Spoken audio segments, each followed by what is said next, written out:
හැමෝටම අයබෝවන් සුබ සන්ධ්‍යාවක් වේවා. අද පාඩමේ කොටස් කීපයක් ටීවී මේ ස්ක්‍රීන් එකේ මේ වයිට් බෝඩ් එකේ කරනවා. විශාල කරුණු ප්‍රමාණයක් ස්ක්‍රීන් ෂෙයා කරනවා. ස්ක්‍රීන් ෂෙයා කරන වෙලාවට පොඩි ළමයි නෙවෙයි ස්ක්‍රීන් එකේ ඔයගොල්ලෝ මුකුත් ලියන්න එපා. ඒතර පැහැදිලි වෙන්නේ නැහැ අපිට. අපි මම පොඩි කොටසක් මෙතන කරලා යන්නම් මේ මොකද්ද කරන්න කියන එක පිළිබඳව.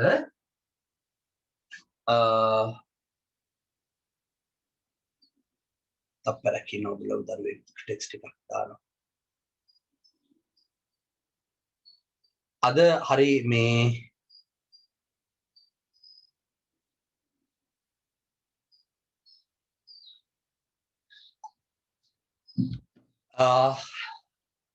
අද කරන කොටස ඉතාම සංකීර්ණයි. හොඳට බලා ගන්න. නිශ්චිත අවස්ථාවක රටක පදනම් මුදල් ගත්තොත් සහ ගුණකයේ කියන එක ගත්තොත් මුදල් සැපයුම ගත්තොත් මෙන්න මේ කාරණා තුනේ තියෙන සම්බන්ධය. නිශ්චිත අවස්ථාවක අපි හිතමු මේ පදනම් මුදල් 100ක් තියෙනවා කියලා. තාම මම දන්නවා මේ ගුණකයේ කියන්නේ මොකක්ද කියලා දන්නේ නැහැ. අපි හිතමු ගුණකයේ 5යි කියලා. එතකොට මම කියනවා ඒ රටේ මුදල් සැපයුම රුපියල් 500යි කියලා. දැන් මෙතනින් ඔයාට මට තේරුම් කරන්න අවශ්‍ය කරන එකම කාරණය යම් නිශ්චිත අවස්ථාවක රටක මුදල් සැපයුම තීරණය කරන කාරණා දෙකක් තියෙන බව. එකක් තමයි පදනම් මුදල්, අනිත් එක තමයි ගුණකය. ඒ පදනම් මුදල් සහ ගුණකය මත රටේ මුදල් සැපයුම තීරණය වෙනවා. එතකොට ඔයාට පළවෙනියෙන්ම එන්න ඕනේ ප්‍රශ්නේ තමයි දැන් ශ්‍රී ලංකා මහ බැංකුව ඉන්නවනේ. ශ්‍රී ලංකා මහ බැංකුව. එතකොට ශ්‍රී ලංකා මහ බැංකුව ව්‍යවහාර මුදල් නිකුත් කරනවා. ශ්‍රී ලංකා මහ බැංකුව ව්‍යවහාර මුදල් කාසිහා නෝට්ටු 100ක් නිකුත් කරනවා. ඒ නිකුත් කරන ව්‍යවහාර මුදල් ප්‍රමාණය තමයි පුතා මේ මුදල් සැපයුමට පදනම් වෙන්නේ. දැන් මේ රුපියල් 100ක් ශ්‍රී ලංකා මහ බැංකුව ආර්ථිකයට මුදා හරිනවා.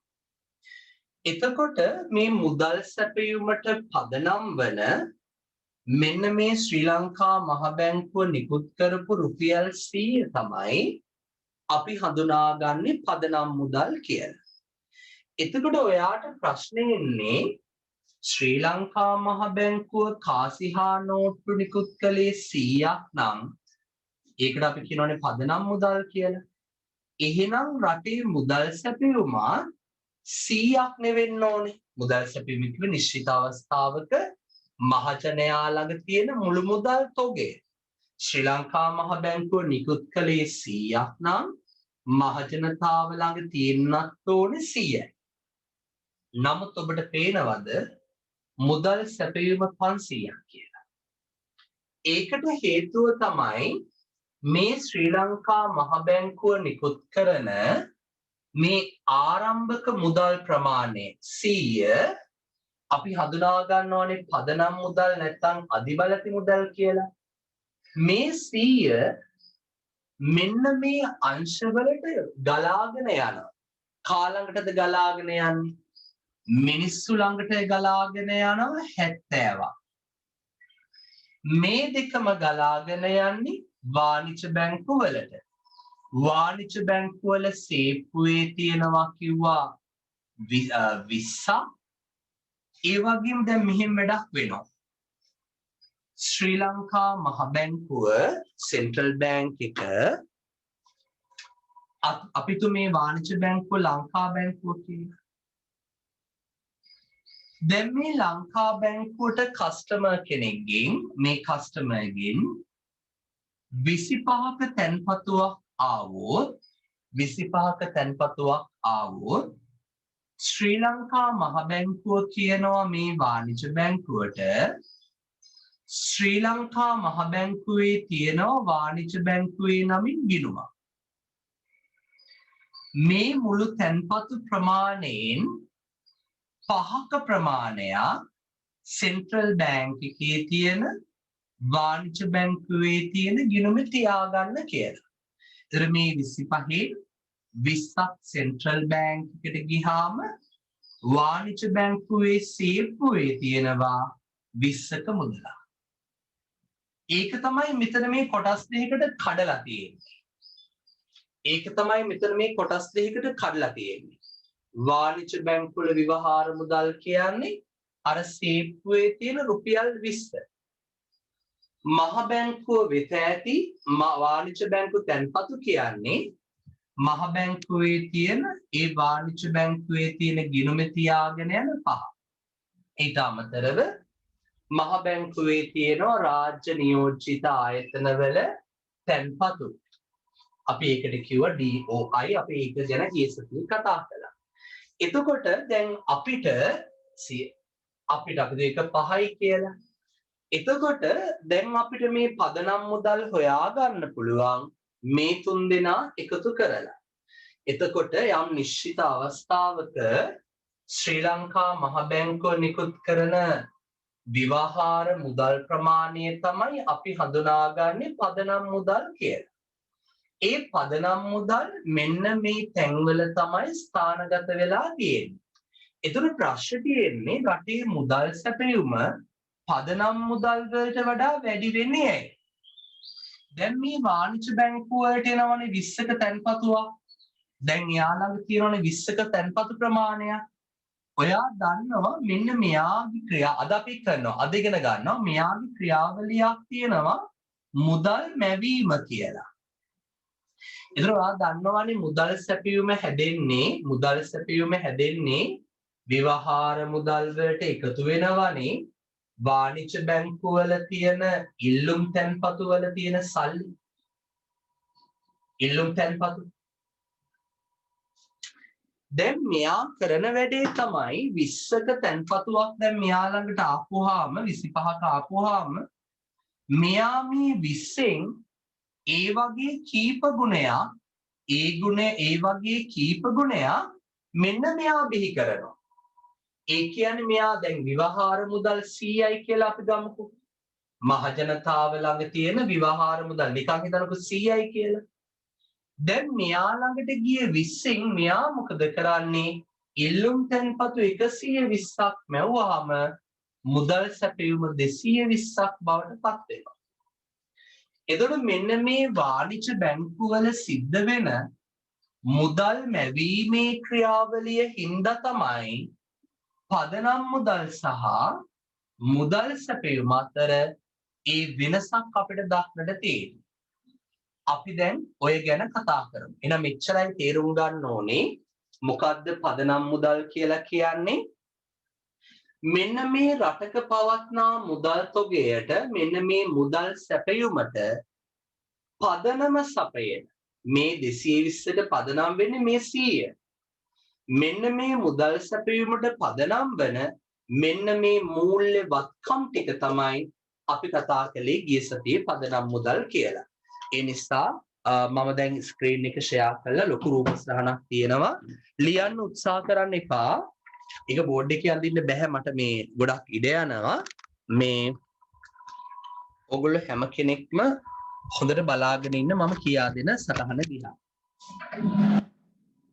right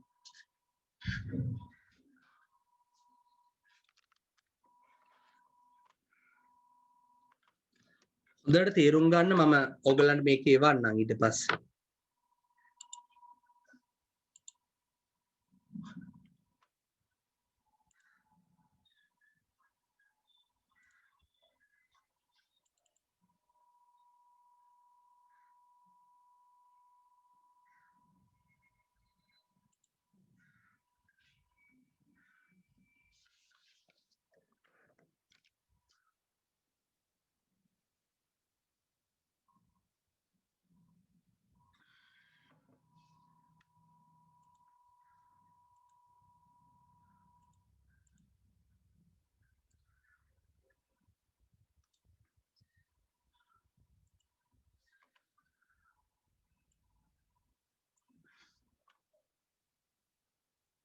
දැන් ඕගොල්ලෝ මේ පේන සටහන දිහා බලාගෙන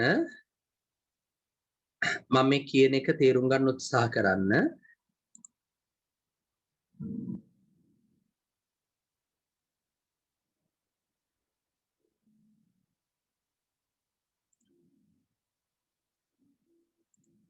බලන්න. මේක උඩ පේන්නේ නැහැ නේ හරියට.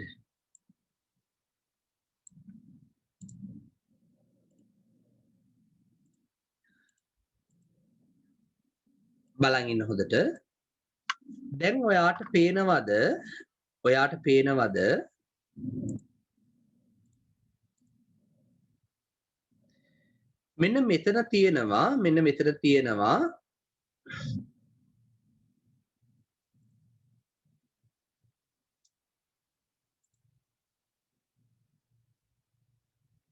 මෙන්න මෙතන තියෙනවා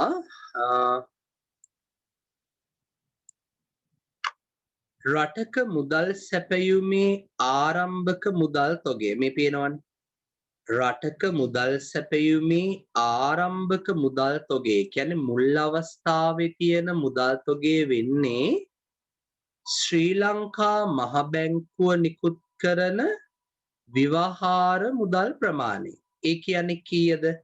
දැන් ඔයාලට බෝඩ් එකේ පේනවා ශ්‍රී ලංකා මහ බැංකුව නිකුත් කරපු විවහාර මුදල් ප්‍රමාණය කියන්නේ 100. එතකොට එන්නේ 100 හොඳට බලාගෙන ඉන්න අපි හඳුනා ගන්නවා සංචිත මුදල් එහෙම නැත්නම් අධිබලති මුදල් කියලා. දැන් මෙන්න මේ මවුස් පොයින්ටර් එක දිහා බලාගෙන ඉන්න මේ රුපියල් 100ක සංචිත මුදල් ආර්ථිකයේ යම් ස්ථානවලට යනවා. කොටසක් යනවා මෙන්න මෙතෙන්ට. මහජනතාව වෙත ඇති විවහාර මුදල්. ඊළඟට තව කොටසක් වාණිජ බැංකුවේ සේප්පු වලට යනවා. CKB කිව්වේ ඒක. ඊළඟට දැන් වාණිජ බැංකු වලට ගිය සල්ලි වලින් තව ප්‍රමාණයක් ශ්‍රී ලංකා මහ බැංකුවේ තියෙන වාණිජ බැංකුවේ නමින් ගිණුමට යනවා කියලා අපි ගිය සතියේ ඉගෙන ගත්තා. ඉතුරු මේ රුපියල් 100 නිකුත් කරපු විවහාර මුදල් ටික ශ්‍රී ලංකා මහ බැංකුවේ ඒ රාජ්‍ය නියෝජිත ආයතන ගිණුම් වල පවත්වාගෙන යනවා කිව්වා. දැන් එහෙනම් අපිට මෙන්න මේ සංචිත මුදල් මේ තැන් හතරේ නම් ව්‍යාප්ත වෙලා තියෙන්නේ මේ සංචිත මුදල් වල අගේ හොයන්න පුළුවන් නේද මේ හතර දෙනා එකතු කරලා ඒ නිසා තමයි මෙන්න මෙතන අපි දාලා තියෙන්නේ සංචිත මුදල් මෙන්න මෙතන තියෙන 100 සමානයි මේ හතර දෙනාගේ එකතුවට මේ ගිය සතියේ කතා කරපු දේවල් ටික. ඊට පස්සේ අපි කතා කරමු දැන් මෙන්න මේවා ගැන හිතන්න. ශ්‍රී ලංකා මහ බැංකුවේ රාජ්‍ය නියෝජිත ආයතනයක් යම් මුදලක් තැන්පත් කරලා තියෙනවා කියලා හිතන්න. ශ්‍රී ලංකා මහ බැංකුවේ රාජ්‍ය නියෝජිත ආයතනයක් යම් මුදලක් තැන්පත් කරලා තියෙනවා. බැරි වෙලා හරි මේ රාජ්‍ය නියෝජිත ආයතනය ඒ මුදල මහ බැංකුවෙන් ඉල්ලා සිටියහොත් ශ්‍රී ලංකා මහ බැංකුව ඒ මුදල මෙයාට ගෙවන්න ඕනේ. එහෙනම් මේ ශ්‍රී ලංකා මහ බැංකුවේ තියෙන මේ රාජ්‍ය නියෝජිත ආයතනවල තැන්පතුව ශ්‍රී ලංකා මහ බැංකුවට දරුවනේ වගකීමක්. හේතුව මේ රාජ්‍ය නියෝජිත ආයතනය මේ තැන්පතුවේ තියෙන මුදල් මහ බැංකුවෙන් ඉල්ලා සිටියහොත් ශ්‍රී ලංකා මහ බැංකුව මේ මුදල ගෙවන්න ඕනේ. දරුවනේ ඇහැක්වත් අහකට ගන්න එපා හොඳට බලාගෙන ඉන්න. right? එතකොට එහෙනම් තේරුම් ගමු මෙන්න මේ රාජ්‍ය නියෝජිත ආයතනවල තැන්පතු DOI කියලා කියන්නේ ශ්‍රී ලංකා මහ බැංකුවට තියෙන වගකීම. තව එකක් මම පැහැදිලි කරන්නම්. ගිය සතියේ මම එක කළා. අපි හිතමු ශ්‍රී ලංකා මහ බැංකුවේ තියෙන වාණිජ බැංකු තැන්පතු අපි ගමු. දැන් සෙන්ට්‍රල් බැංක් එකේ තියෙනවා කියවනේ ලංකා බැංකු ගිණුමේ මුදල. ඒ මුදල අයිති කාටද? වාණිජ බැංකුවට. හැබැයි මහ බැංකුවේ ගිණුමක තියෙන්නේ. එහෙනම් ඒ මුදලත් මහ බැංකුවේ දෘෂ්ටි කෝණයෙන් ගත්තොත් මහ බැංකුවට වගකීම්. ඒතර මේවා ශ්‍රී ලංකා මහ බැංකුවේ වගකීම් වෙන්නේ නැහනේ. දැන් වාණිජ බැංකුවල තියෙන විවහාර මුදල් ශ්‍රී ලංකා මහ බැංකුවේ වගකීමක් නෙවෙයි, ඒවා වාණිජ බැංකුවේ වගකීමක්. හැබැයි මේ මහජනයා වෙත තියෙන ඒවා ටික මම කියා දෙන්නම්. සමහරවිට මේ වාණිජ බැංකුවල තියෙන විවහාර මුදලුත් මේ මිනිස්සු ළඟ තියෙන විවහාර මුදලුත් කියන දෙකම මේ විවහාර මුදල් නිකුත් කරන්නේ ශ්‍රී ලංකා මහ බැංකුවනේ. ඒතර ශ්‍රී ලංකා මහ බැංකුව විවහාර මුදල් නිකුත් කළාම ඒ මුදල් ශ්‍රී ලංකා මහ බැංකුවට වගකීමක්. හැබැයි දරන දෙන්නට වත්කමක්. උදාහරණයක්, ඔයා ළඟ රුපියල් 100ක් තිබ්බොත් ඔයා මහජනයා ඒක ඔයාගේ වත්කමක්. හැබැයි ඒක සෙන්ට්‍රල් බැංක් එකට වගකීමක්.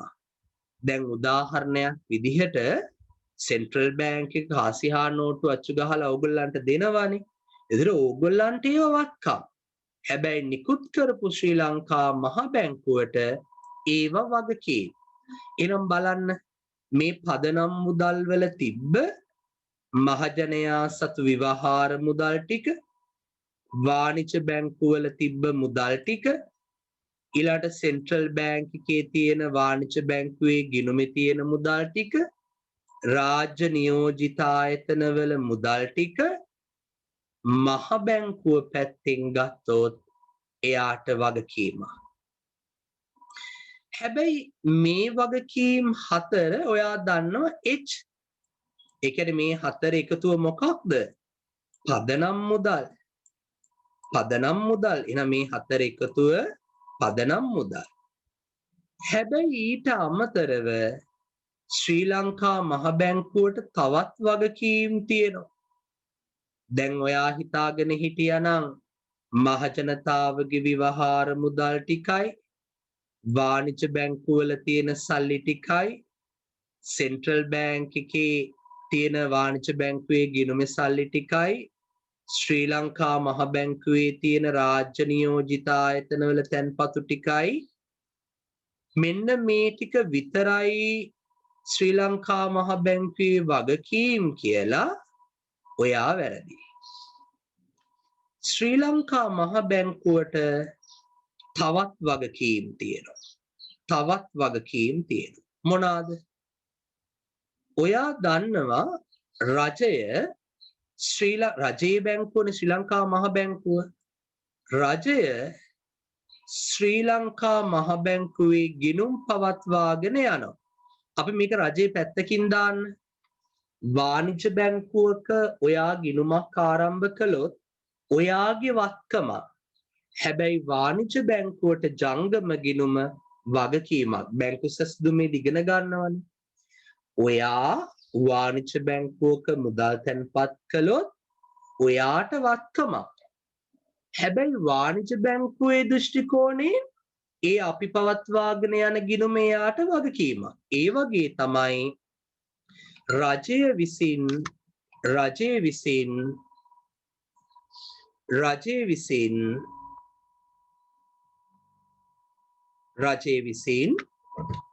ශ්‍රී ලංකා මහ බැංකුවේ පවත්වාගෙන යන තැන්පතුව ශ්‍රී ලංකා මහ බැංකුවට වගකීමක්. රත්තරන් දරුවනේ හොඳට බලාගෙන ඉන්න මේ chart එකම කරනවා කොටස් විදිහට. right? එහෙනම් තේරුම් ගන්න මෙන්න මේ පදනම් මුදල් වලට ගන්න මේ item හතරට අමතරව ශ්‍රී ලංකා මහ බැංකුවේ තියෙන තවත් වගකීම් තියෙනවා. ඒ තමයි රජයේ තැන්පතු DG CB. ඊළඟට ශ්‍රී ලංකා මහ බැංකුව ගත්තොත් ශ්‍රී ලංකා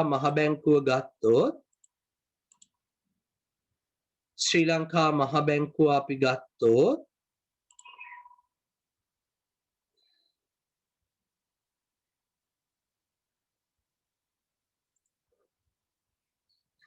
අපරකින්න දැන් මෙන්න මේ කොටු කරලා තියෙන ටිකනේ පදනම් මුදල්. මේවා අනිවාර්යෙන් ශ්‍රී ලංකා මහ බැංකුවට වගකී. හැබැයි ඊට මේ මයිකොන් කරන්න එපා. ඊට අමතරව රජය පවත්වාගෙන යන මහ බැංකුවේ තැන්පතු ශ්‍රී ලංකා මහ බැංකුවට තියෙන වගකීමක් කියලා අපි කිව්වා. ඊළඟට අමතරව ඔබ දන්නවා ශ්‍රී ලංකා රජය වෙනුවෙන් මේ ශ්‍රී ලංකා මහ බැංකුවේ කටයුතු කරන්නේ. ශ්‍රී ලංකා මහ බැංකුව නැත්නම් ශ්‍රී ලංකා රජය ණය අරගෙන තියෙන්න පුළුවන්. ශ්‍රී ලංකා මහ ඒව ගැන කතා කරන දෙයක් නෑ. ඔයගොල්ලෝ හොඳට දන්නවා ලංකාව වගේ රටක් විදේශ වලින් කොච්චර ණය ගන්නවද? ඒතර මේ විදේශ වලින් ගන්නා ණය ශ්‍රී ලංකා මහ බැංකුවට තියෙන වගකීම. හැබැයි ඒවා පදනම් මුදල් වලට අයිති උනේ නෑ. පදනම් මුදල් වලට අයිතුනේ මේ කහපාටින් කොටු කරලා තියෙන ටික විතරයි. ඊළඟට ශ්‍රී ලංකා මහ බැංකුවේ තියෙන තවත් වගකීමක් තමයි other liabilities වෙනත් වගකීම්. ඒ කියන්නේ ශ්‍රී ලංකා මහ බැංකුව අපි හිතමු අබාන් සායතනෙන් ශ්‍රී ලංකා මහ බැංකුවට අරගෙන තියනවා කියලා ලී බාණ්ඩ.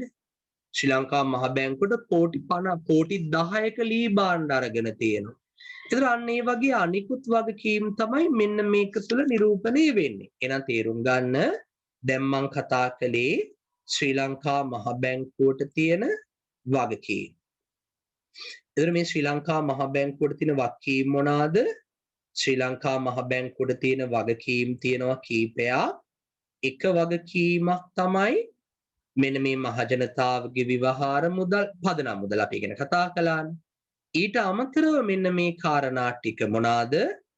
රජයේ තැන්පතු වගකීම, විදේශ වලින් ගත්ත ණය වගකීම, වෙනත් වගකීම් කියන්නේ වගකීම.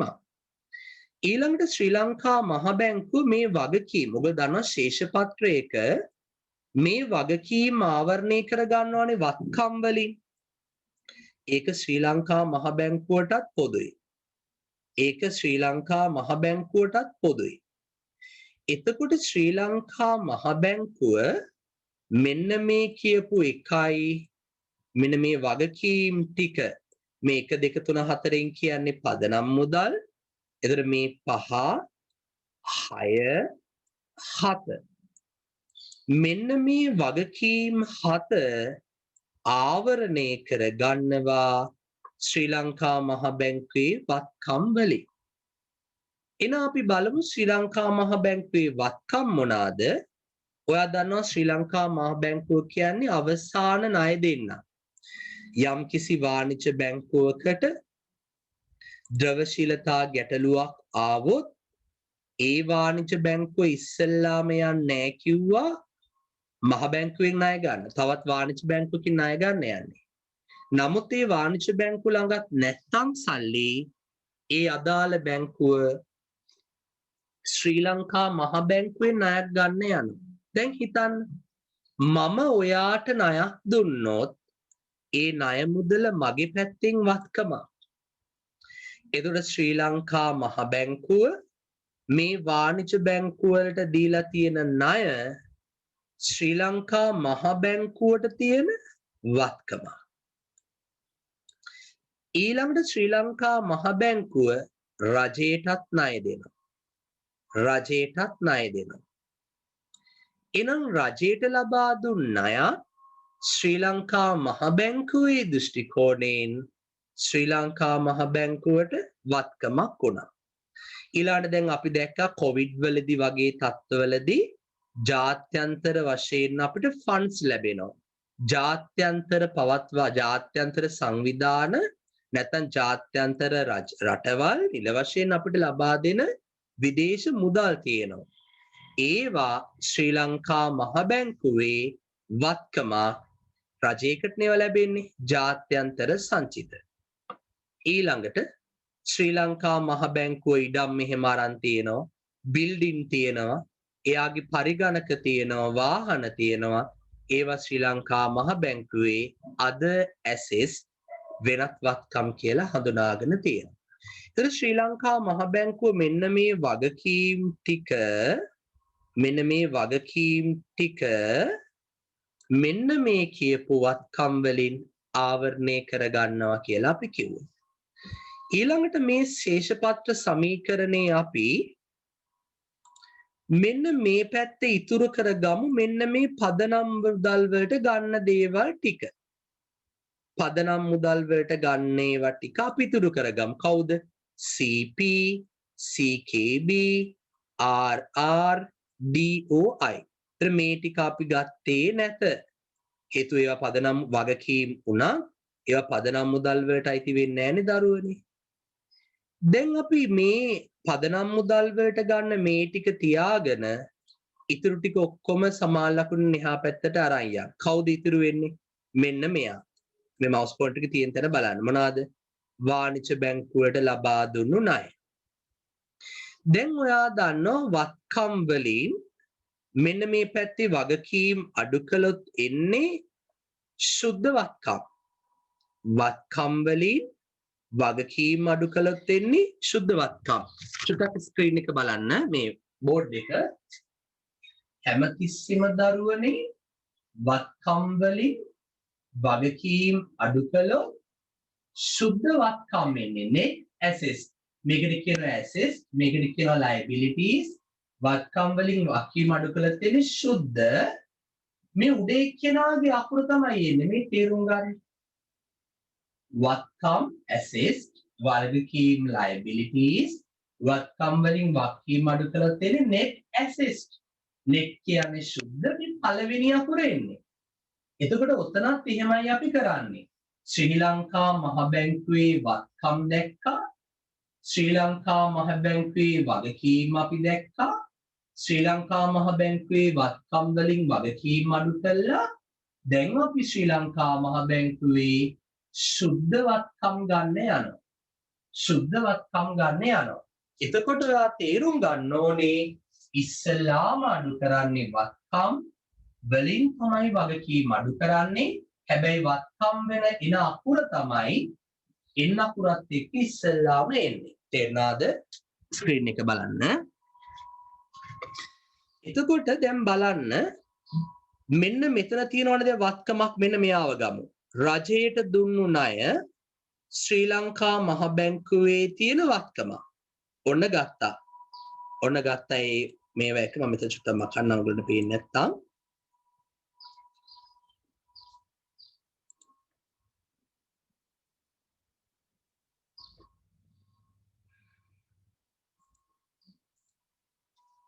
දැන් බලන්න මෙන්න මෙතන ශ්‍රී ලංකා මහ බැංකුවට තියෙන වත්කමක් තමයි CGCB කියන්නේ මෙන්න මෙතන මේක රජයට දුන්න අය. ඒකෙන් අඩු කරමු මෙන්න මෙතන තිබ්බ වගකීම. මොකද්ද වගකීම? රජයේ තැන්පතු. අඩු කළා DGCB. රජයේ ණය වලින් රජයට දුන්නු ණය කියන වත්කමෙන් රජයේ පවත්වාගෙන යන තැන්පතු වගකීම් අඩු කළාම එනවා රජයට දීලා තියෙන සුද්ධ ණය. සුද්ධ කියන්නේ N. එතකොට මේ පළවෙනි කිනාග්නේ අකුරු වෙනවා කිව්වේ NCG. ඔන්න දැන් සුද්ධ වත්කම් අපි ගත්තා මෙතන තියෙන සුද්ධ වත්කම්. ඊළඟට මෙතන තියෙනවනේ තව වත්කමක්. මෙන්න මෙතන තියෙන වත්කම ජාත්‍යන්තර සංචිත. ඔන්න ජාත්‍යන්තර සංචිත කියන වත්කමෙන් අඩු කරනවා මේ පැත්තේ තියෙන වගකීම. මොකද්ද? විදේශ ණය කියන වගකීම. මෙන්න ජාත්‍යන්තර සංචිත කියන වත්කමෙන් අඩු කරනවා මේ පැත්තේ තියෙන විදේශ ණය කියන වත්කම FBCB. එතකොට එනවා ශ්‍රී ලංකා මහ බැංකුවේ සුද්ධ විදේශ වත්කම්.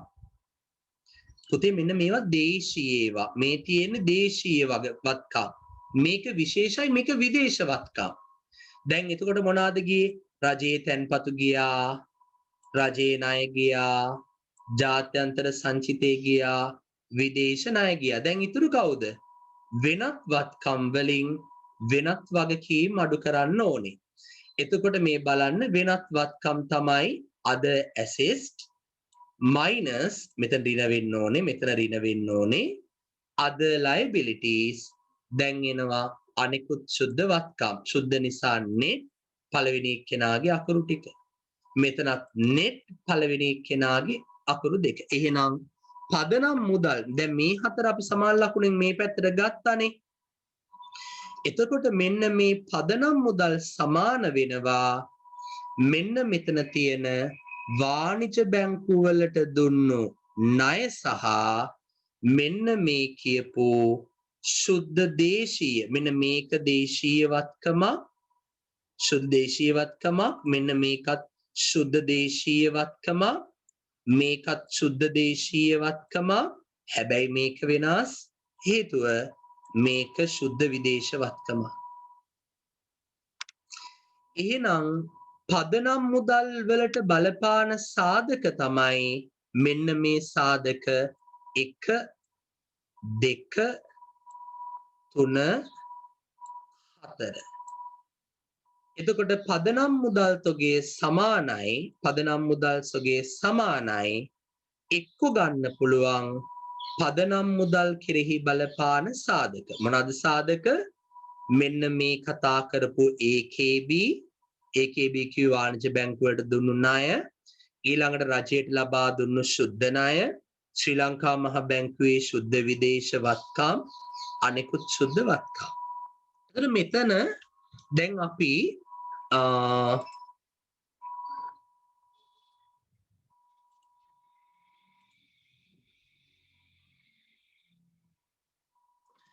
මට කියන්න බාන්න අපි අන්තිමටම කතා කළේ මොකක්ද කියලා දරුවනේ අන්තිමට කතා කරමු ලිව්ව මාතෘකා නෝට් එකේ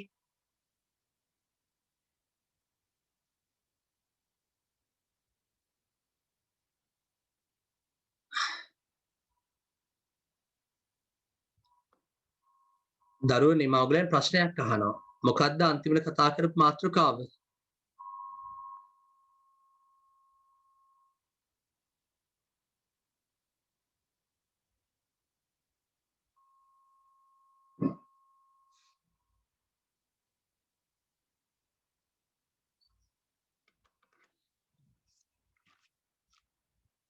පදනම් මුදල් ලියුව page number 35 ලිව්වා.